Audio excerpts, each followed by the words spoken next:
दृष्टीने आपल्याला एक नवीन चेतना देणारे विचार मी या ठिकाणी मांडणार आहे। मी स्वतः दत्तात्रय आहे, सेवानिवृत्त प्राचार्य। मी गव्हर्नमेंट ITI ला प्राचार्य होतो। बेसिकली मी इलेक्ट्रिकल इंजिनियर आहे। सुरुवातीला कोयना जलविद्युत प्रकल्पावरती 2 वर्ष, एक वर्ष चंद्रपूर थर्मल पॉवर स्टेशनला होतो। त्यानंतर 13 वर्ष गव्हर्नमेंट टेक्निकल कॉलेज लेक्चरर होतो। मधल्या काळात मी AMI ची परीक्षा दिली, इन्स्टिट्यूशन ऑफ इंजिनियरच्या एक्झाम दिल्या आणि त्यातून प्रिन्सिपल या पोस्टवरती MPSC थ्रू सिलेक्ट झालो। आणि त्यानंतर म्हणजे 13 वर्ष लेक्चरशिप झाल्यानंतर 22 वर्ष मी प्राचार्य या पदावरती महाराष्ट्रातील विविध ITI मध्ये सेवा केली आणि ऑगस्ट 19 ला सेवानिवृत्त झालो। आणि तेव्हापासून म्हणजे रिटायरमेंट पासून माझं एक करोनाचा काळ म्हटला तर ऑनलाईन मध्ये सोडला तर सतत माझा प्रयत्न चालू आहे युवकांसाठी काहीतरी देण्याचं। भारतातील सर्व युवकांना एक नवी दिशा देणारे विचार आहे माझे। मी आता YouTube चॅनल पण चालू केलाय म्हणजे ट्रायल बेसवरती, तर तो पण तुम्ही सर्च करू शकता, तप्ता IAS यूथ मोटिवेशनल स्पीचेस। तर तो नंतर मी लिहून देतो तुम्ही।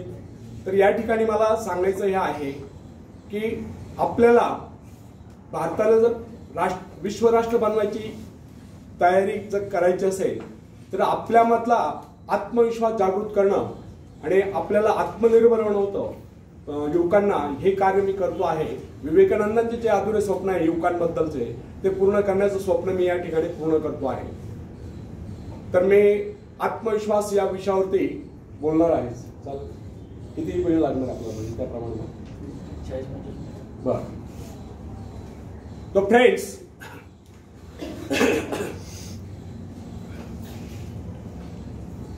एक शेर सुनाता हूं। मंजिलें उन्हीं को मिलती है जिनके सपनों में जान होती है। मंजिलें उन्हीं को मिलती है जिनके सपनों में जान होती है।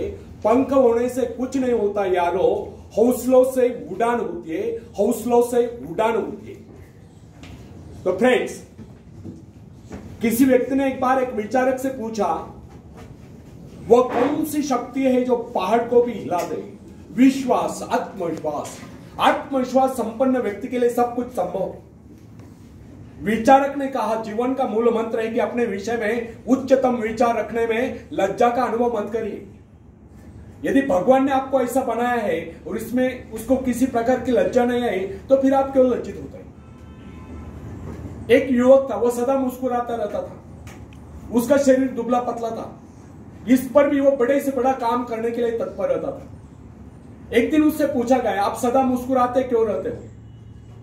क्योंकि मुस्कुराना ही तो जीवन है। यह जिंदगी 4 दिन की मुस्कुराकर क्यों न जिए, यह उसकी सार्थक सोच थी। और जो वह काम को करने के लिए तत्पर रहता था, यह उसका आत्मविश्वास था। ऐसे लोग ही सही मायने में जीते हैं जिनके ओठों पर मुस्कान हो और दिल में कूट कूट कर आत्मविश्वास भरा हो। विश्व युद्ध के वीर सैनिकों के विषय में एडमंड कैम्पबेल ब्रोड्स ने लिखा, हमारे सैनिकों की वीरता की कहानियां वर्णनातीत है, आश्चर्यचकित करने वाली है। जिनको हम साधारण सैनिक समझ रहे थे, उन्होंने अनेक आश्चर्यकारक कारनामे कर दिखलाए। उदाहरण के लिए उस युवक को लीजिए जो अपने स्कूल के दिनों में बड़ा ही ढीला ढाला सा लगता था, अनुपस्थित भी रहता था, जो कभी परीक्षा में उत्तीर्ण नहीं हुआ। उसने जब सेना में भर्ती होने का यत्न किया तो शारीरिक परीक्षा के अवसर पर डॉक्टर ने उसको अयोग्य घोषित कर दिया। उसने फिर यत्न किया, फिर भी असफल रहा। इस प्रकार अनेक बार असफल होने पर भी न जाने कैसे वो एक दिन सेना में भर्ती हुई गया। और जब हमने उसको देखा तो हम समझ गए कि कुछ दिनों में वो अपने हाथ पैर तुड़ाकर वापस चला जाएगा।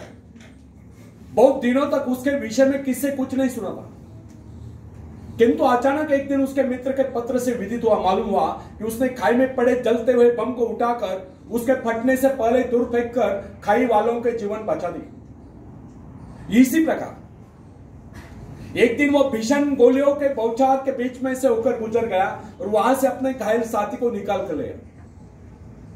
ब्रोड्स के भांति हमें भी अपने जीवन में अनेक ऐसे युवक मिलते हैं जो कुछ न होते हुए भी बहुत कुछ कर गुजरते हैं।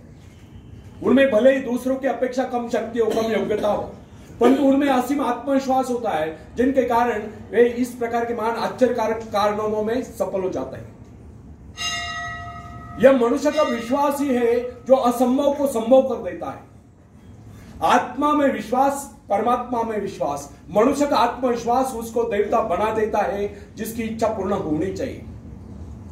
दुनिया में जितने भी आविष्कार हुए या जितने भी ऐतिहासिक परिवर्तन हुए, हम सब जानते हैं उन सब के पीछे एक ही शक्ति थी, वो शक्ति थी आत्मविश्वास की। ईश्वर ने हमें भय की भावना नहीं अपितु शक्ति की भावना प्रदान की।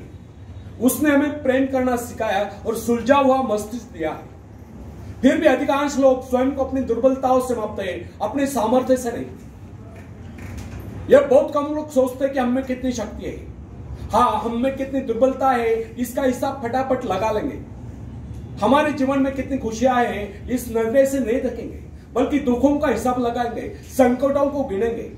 मनुष्य अपने महत्व को अपने विजय से मापने की अपेक्षा अपने पराजय से मापते हैं। ऐसे लोग अपने विजय की आकांक्षा को मात्र स्वप्न ही समझते हैं, उसे अपने जीवन का अंग नहीं मानते।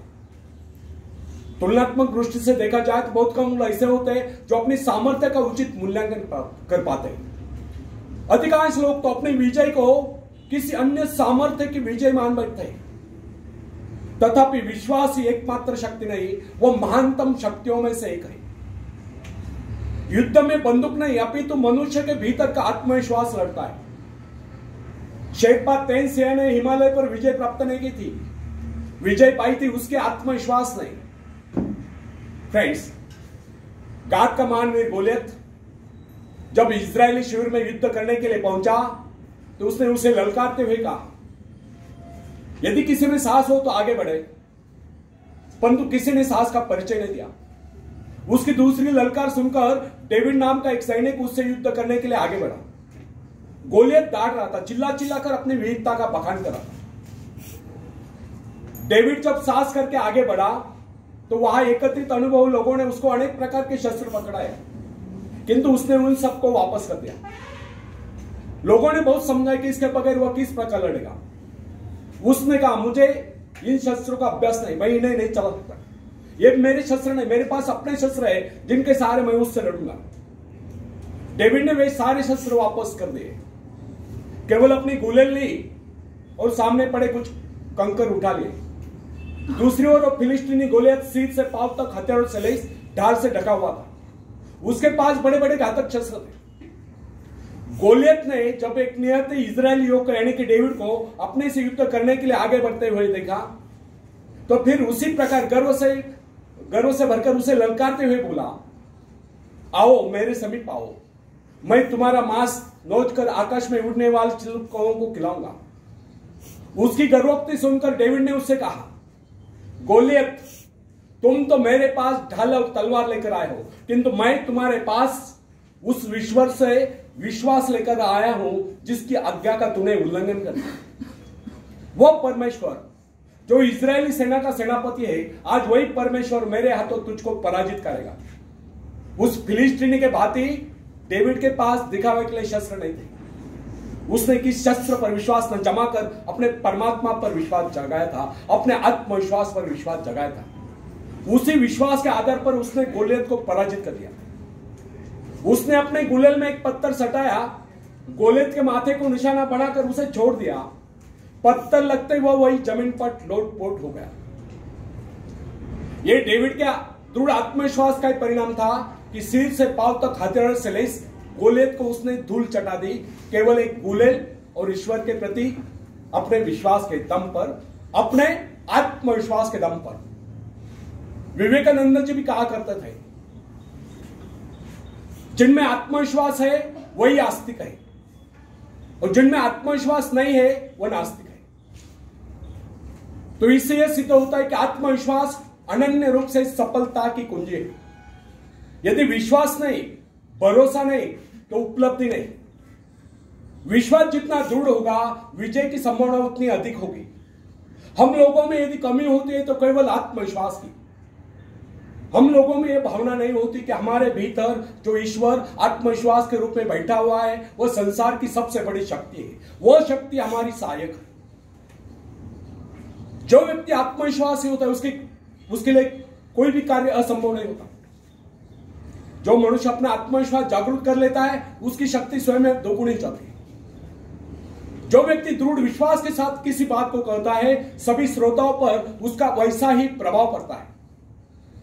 आत्मविश्वास के बल पर मनुष्य भयंकर से भयंकर परिस्थिति में अड़िग रह सकता है।